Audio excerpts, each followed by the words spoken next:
So I served for the first 18 months of my mission, and then one P day we were playing basketball, and I tripped, and I tore my ACL, and tore my knee pretty badly.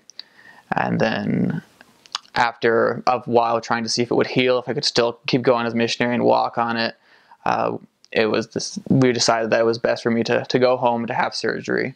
So I spent 4 months at home after surgery, just rehabbing, doing physical therapy and getting my knee up to where I could walk and do the physical things that missionaries need to do without it swelling up or hurting me. And I then returned for the last 6 months of my mission. So I spent total like 24 months from being set apart to being released as a missionary. And that was, I don't want to say it was hard, but it was different than what I expected. All the things I thought were what we're doing on the mission, how it's working, and then it just completely changes just in an instant. You know, something not in the plan is going to happen. And that's when I learned, when I said, like, God doesn't always give us the blessings we need. He gives us the blessing. He always gives the blessings we need, not the ones we always want.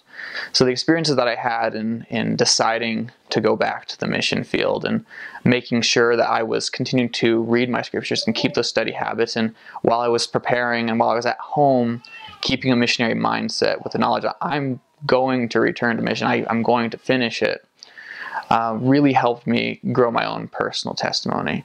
And then being back in the field, it was like I had never left. It was just something that felt comfortable. I felt the Spirit the same way I did before.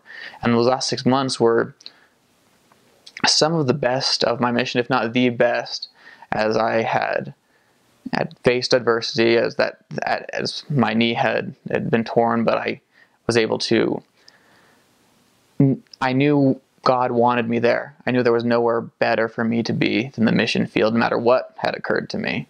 And that as I took that approach in my spirit and the work, that there's a reason why I'm here right now for this time, because the Spirit came into the work so strong. And even the hardest times, even the darkest days, that's what came through. It's like, I'm here for a reason, that God has put me in this mission at this time, and why all this has happened to me before.